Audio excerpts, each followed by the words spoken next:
Okay, everybody, here we are. Good afternoon. Excited to have Jenifer Joy here with me today. Thanks for All having me, Randy. purple. Love it. Yes. Okay. So, Jenifer is a multifaceted artist, educator, and classical saxophonist, holds a master's degree, and as a professional unicorn, she brings a touch of sparkle to every endeavor. Hailing from Oregon, Jenifer is proud geriatric millennial, combines her passion for the arts with a mission to source and share joy. With a commitment to service, Jenifer exemplifies the fusion of talent and heart. Her state of joy approach to life is an invitation for everyone to embrace their unique abilities and take time for habits that foster joy over happiness.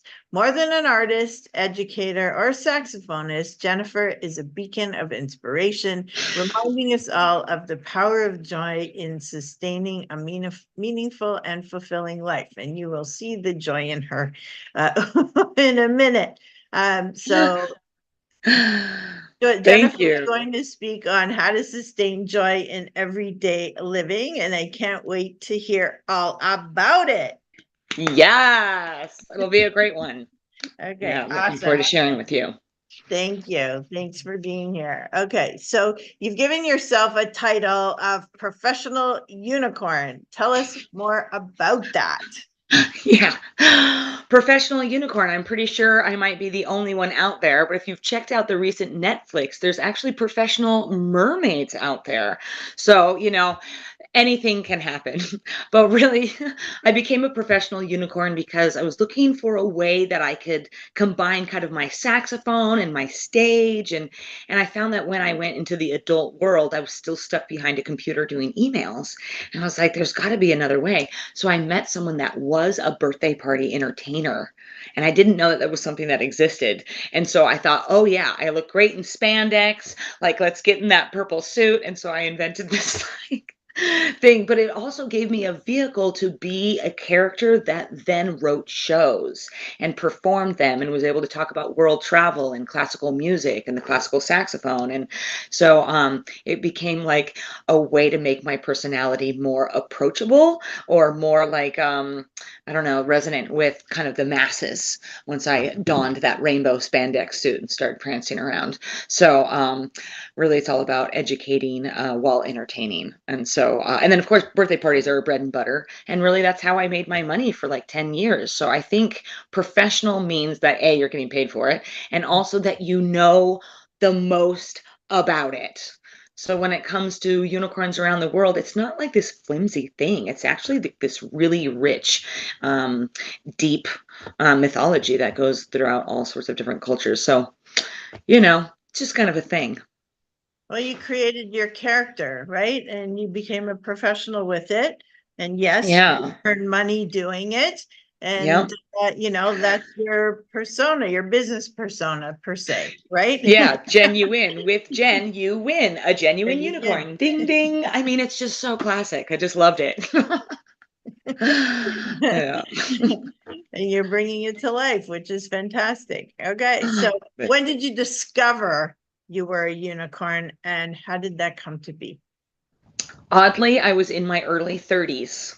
And I wasn't even into unicorns when I grew up. I grew up kind of a gender neutral kid that was more into like Legos and dirt and and costumes and hiking and stuff like that. And so I wasn't into Barbies or any of that other kind of unicorn stuff. Like 6 and 7 year olds, they really have like a true fascination with them. But for me, it happened when I was 33. I had quit my 9 to 5 to become a birthday party entertainer. And in between, I went to Iceland, which is where my ancestors were from. And also I love Bjork.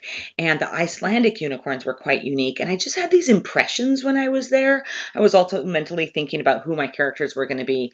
And then when I came back, I kind of had this experience that's written in the book about actually how I became the unicorn. It was more like a realization type thing. And I just thought I'd run with it. It kind of made sense. And then after that time, I started seeing unicorns everywhere and little unicorn messages came through. And it was just sort of like, and people would even say, "Oh, you're such a unicorn." And I thought, this is so odd that this is happening. So again, I just rolled with it. Oh, and I'm born on National Unicorn Day. Oh, are Oh you? my, I found that out 4 years after I had been a unicorn. Yeah, April 9th, National Unicorn Day. So what a confirmation. I mean, my goodness. There you go. Okay, so it all comes together. It does. You had a pretty unique and unusual grad program. What was your degree and what did you do with it? Yeah, so grad school ended up being a program called Intermedia Music Technology. And I went because I wanted to write myths and or write electronic tracks for classical saxophone. And so I went up there and found that it ended up being about programming game controllers to be musical instruments. Hmm. So I got into like this gestural controller thing where I wanted to relate the audience to electronic sound through the body's gesture. And then I set that to myths with dancers and did like live performance. It was just wild. So I just wanted to tap in on that because it really has no other function outside of that time period that I was there. But what happened during that time was just great. I mean, wow, mapping game controllers to be gestural controlled sonic instruments. And then Mm-hmm. set to world mythology, which was so old. So it was like bridging that old and that new into the present moment. Yeah. Oh, very like you can look at all these different facets of your life and see how they come together, right? Yeah, how they ended up sourcing and sharing joy, it's like looking back, I'm like, "Oh, is that what I was doing?" Yeah, good point. So, what brought you to be speaking about joy? Not because it's part of your name, but what brought you to speak about it? Um, as a educator and entertainer, there's a certain amount of opportunities and a certain amount of like limitations. And I wanted to find a way that I could bring a larger impact, and I wanted to know what my message was. And so I was tuning in the past 2 years to how do people respond to me? What is it that they think is, being brought? And a lot of people just really feel the joy resonance. And so I thought, oh, okay, let's tune into that. But then what I discovered is in the public speaking realm, we have to solve a problem. Well, how do you solve a problem around joy and or music? So it became this really interesting like social experiment or things I would just interview random people to kind of find out where do they tap into their joy and where do we feel like we're lacking in it in the world and why and what practices might we take up individually and also collectively to make the world feel a bit more harmonious because it kind of feels like we're all kind of grinding against our personal things and also each other's things. And it just sort of feels like, ooh, not to mention the more technology and the more distance that we're getting in our communication. It's just, there's a lot of missed opportunities, I feel like, that are happening all the time for things that are really fulfilling, basic connection and with ourselves and others. And so I wanted to find a way that if out of all the topics that are being spoken about in the world, joy can absolutely be one of them and must be in the conversation amongst everything else. So I felt like I could more aptly represent and speak on that. Plus, that was like what my background was for 10 years as a professional, was literally about joy, either in music or in unicorning. So it was kind of like, how do we make this up level? Mhm. Yeah, and I think it's really important because we have to have joy in our life. Like, why are we here? What's our purpose here? And if we're not enjoying the moment, then it's a shame. It really is a shame. Yeah, and also we need that, it's a vitality. It's a sense of vitality to kind of keep us going, either through the good times or especially in the hard. And if we don't have that stockpile of things that make us feel good, then it's like, whoo, life can be really hard up here, you know? Yeah, yeah, Yeah. absolutely. So, what have you found along your research of joy? You would kind of think that if you just took a joyful attitude and went out in the world and did that, that everything would like work. Hmm. But there's actually a lot of resistance out there to joy. It offends some people. Hmm. It makes other people uncomfortable. It challenges some other people. Other people feel like it's really inappropriate. And it's interesting to think about our cultural and societal and religious and backgrounds, and also there's a sense of kind of from a like chemical point of view, when we're happy, we're very relaxed, and then we don't have these safety guards on. And Mhm, so that might allow the saber-toothed tiger to eat us, right? And so there's a certain amount of programming in us that is actually not for joy. Yet, in addition, we're born with innate joy. So we kind of got to balance, you know, this relationship between our protection and where we can have joy. So it was interesting to find all of the different edges of why joy feels challenging or unsafe, or why would we have to prioritize it if it's so easy? Shouldn't it come naturally? But it mhm. doesn't. We have to make space for it and know what it is and prioritize it. Yeah, yeah, and a lot of people have a lot of trouble with that, and Mm, not feeling they deserve it or they have it, or, it's yeah, it can yeah. be a tough one for a lot of people. So it's Yeah. I great think that even you're the out ebb and there. flow of that, Yeah. because sometimes even I experience the ebb and flow of those moments. And so I figured if I did, probably other people do too. Oh, yeah, Yeah. absolutely. And people need to know they're not alone. They're not the only ones, you know? Yeah, that's a big saving grace up here, is to know that there's others. Yeah. Yeah, yeah. So what obstacles have you encountered around joy? I might have kind of wrapped that up in that previous one. The obstacles really have been people's counter actions towards what they assume because of the joy. You Mhm, know, like uh, maybe people might think you're less intelligent because you're exuberant. And it's like, oh, I never would have made that correlation. But sometimes the way that people kind of respond to things, you think, oh, I can see that they're interpreting this in mhm, their own way. And so I think all in all, if you could just keep on, like, the thing I love about the Ted Lasso show is at the beginning, it was all like rough on him. They were like hating on him, and he just kept up with his kindness throughout the thing. And then towards the end, they got this sweet bond, and he won them over through kindness and acceptance and joy. mhm, And I think ultimately, if we can continue that kindness despite people's adverse responses, that's something that we do. Like Brene Brown talks a lot about being vulnerable, but mhm, also when you're vulnerable, then people might respond to you in either positive or negative ways, and then how do you do that? So that's kind of like, that's where the sustaining joy ended up coming from, is how do we really do that mhm, through our own ebbs and flows, and through the different perceptions that people might have about us. mhm. Absolutely. Mm. Okay, so you recently wrote a book, A Unicorn's Guide to Joy, Tips from a Professional Unicorn on How to Sustain Joy the Daily. Tell On the us daily. more about that, please. Oh my gosh, I'm so excited. Okay, so And just recently I was in, congratulations. thank you. Thank you. It like flew out of my fingers in a week after being in my brain for like a while. It was so exciting. I had gone to Toronto to speak about sourcing joy through the classical saxophone.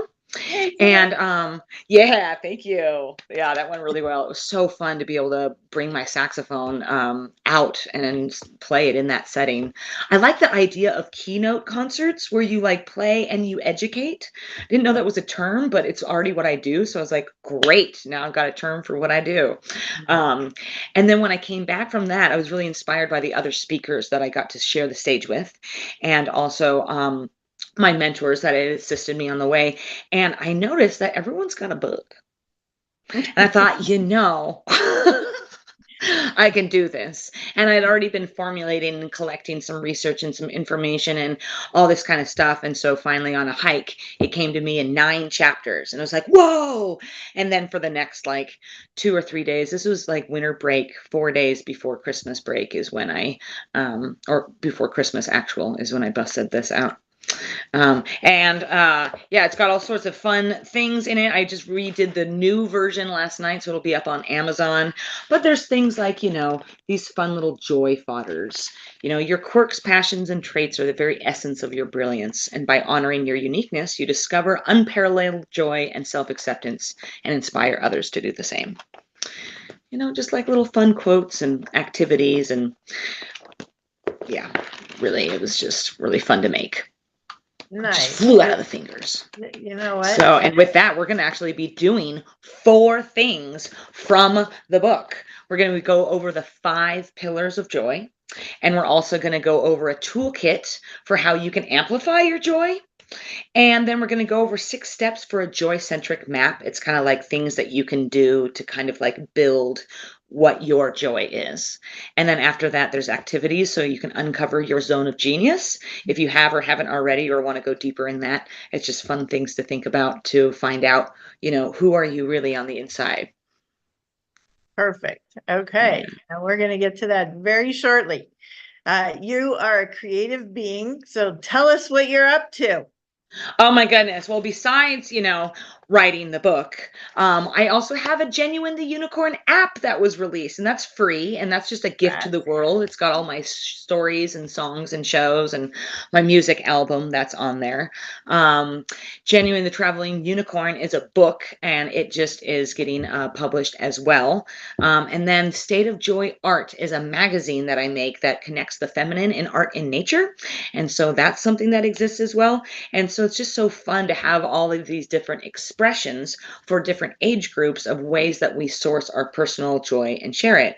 And for me, it mainly comes in classical saxophone, photography, and unicorning. And so, yeah, I'm excited to share more classical saxophone as we travel about, but there's always new things in the hopper. So it's always on jeniferjoy.com if you wanted to check it out. I love it. Okay, awesome. And now we get to the good stuff. Okay, so now you're going to teach us some joy skills. So what are some takeaways we can look forward to? Well, the toolkit is going to be great. Things to consider. There's like basic practices, I think, that will like provide a foundation, and those might be like gratitude and appreciation and different things like that. So we're going to give you some like concrete to do things. I recommend getting out a notepad, so if anything sparks you, you can be like, oh, that's the thing I want to do. Because maybe you're not like into journaling, but maybe you're totally into nature walks or sensory exploration. I don't know, that's like kind of one of the things. It's like sights, smells, touches, and stuff like that in your environment. So there's different things that we're going to go through that you can look forward to. And again, the activities of the zone of genius are really fun at the end. Awesome. Thank you so much. Thank you. So what would you love our audience to do? What would I love my audience to do? Well, you are welcome to get the book. It's going to be on Amazon, and it's got all of the activities in there. There's also play sheets in there for you to fill out your own stuff. It's really colorful, mainly in shades of purple. Actually, that's how it is colorful, is multiple shades of purple. And I think you'll really just enjoy flipping through. There's different ways that you can engage with joy from different approaches. And so it's just going to be a great thing for fodder and inspiration and your joy guide from a professional unicorn. I love it. And isn't the cover beautiful? It's gorgeous. I must say it was made with AI, but oh, really? It's all about the prompts that you give it, and I was really happy with my prompts and really happy with the results. Wow. And the horns where it's supposed to be, so that's great. That sometimes doesn't happen. Most importantly. Yeah. But it's all about the lotus, because you got to like come from the mud. It's like not all just sparkles and rainbows. It's really important to like feel the depth of our journey of what we're really doing with our, being who we really are, bringing our gifts forward in the world and sharing it with others to make an impact. Yeah, that's really what it's all about. Absolutely. I love You're doing it. I am. And I love that you're doing it. So we're on the same page. And absolutely. Congratulations on your book. When will it be available on Amazon? It said 72 hours last night. So Okay, yeah, it's just for them to Yep, accept. totally. Could So be I'd say soon, soon. could be live already. You never know. Could be live already. You never know. That's awesome. Okay, well, thank you so much for a wonderful presentation and for spreading joy to the world. I know it's innate in you, and I can't say how much more grateful I am that you've taken that stance and that position to help Mm. others with their joy. And if anybody out there is looking for a little more happiness and love and joy in their life, please reach out to Jenifer. She's such a sweetheart and a great energy, and keep spreading it. Thank you. Yeah, sparkle on, we say, sparkle on. Well, thank you for being here, and we look forward to the next time.